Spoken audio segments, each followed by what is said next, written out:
Hi there, this is Anne, and today we will discuss 6 things that will help you progress your twin flame journey.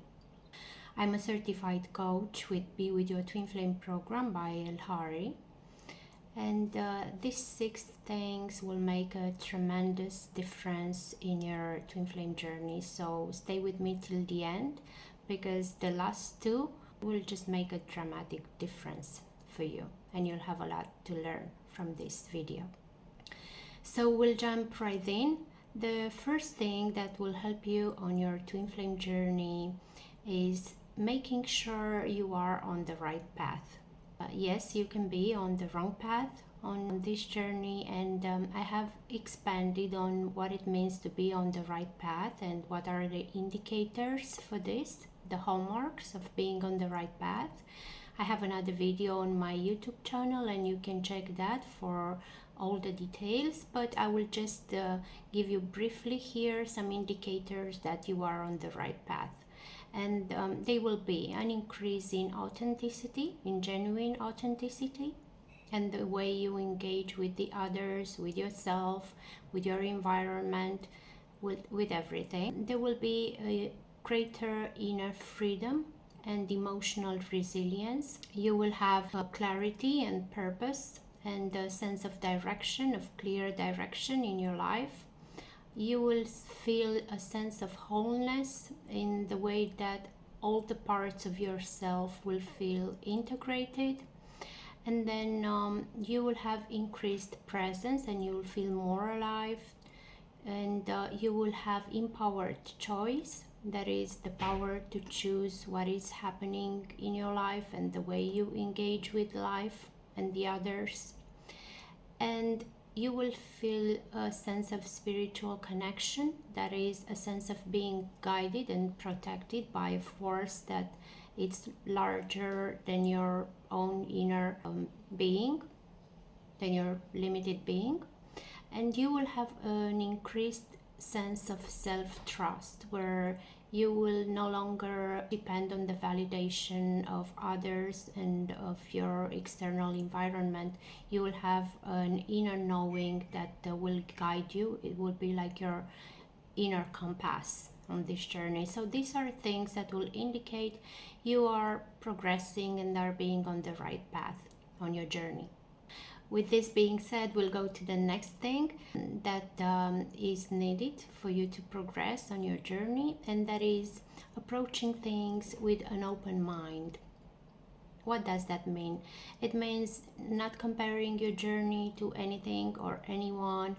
Approach it with a willingness to learn and grow and develop yourself.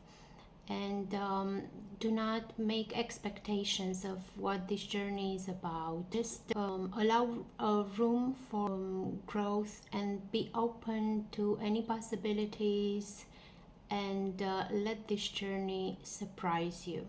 It is meant to surprise you. Be patient to see what this journey means for you. It will help you dramatically. The third thing that will help you on this journey and is really important is being true to yourself and others.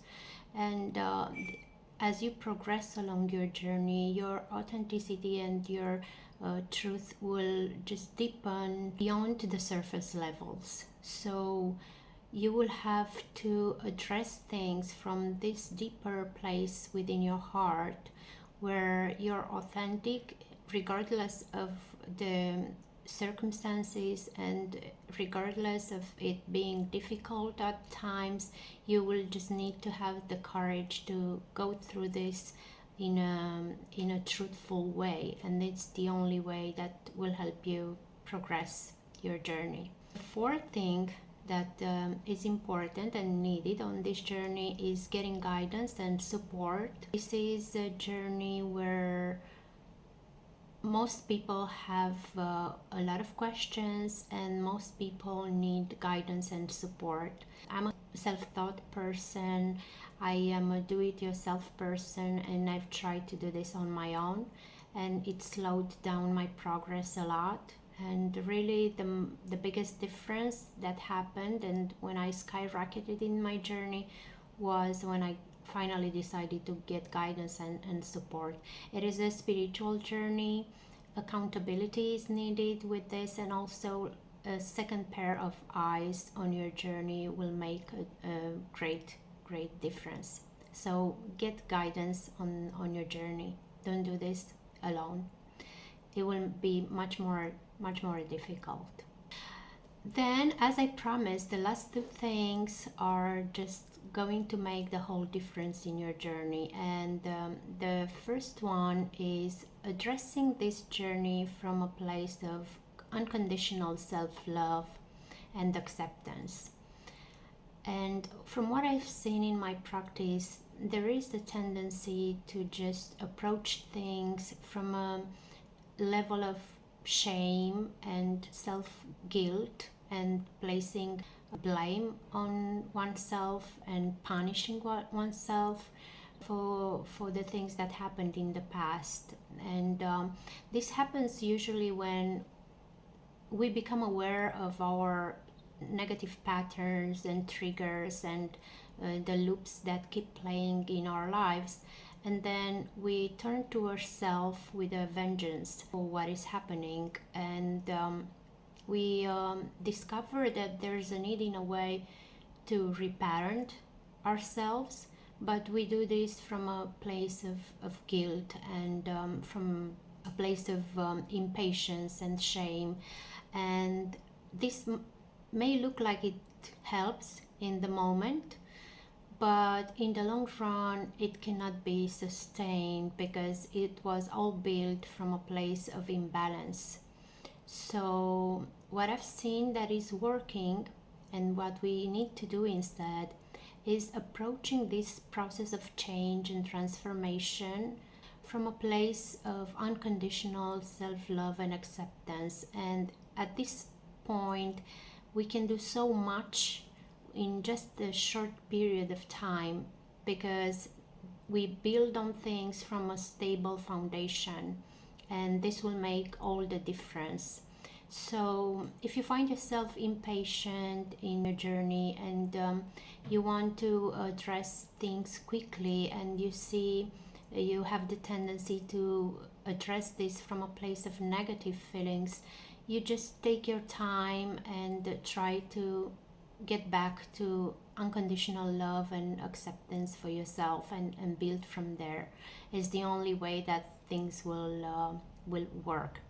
Finally, the sixth thing that is needed in this journey is addressing things from a place of being patient with yourself and with the process, taking your time with this.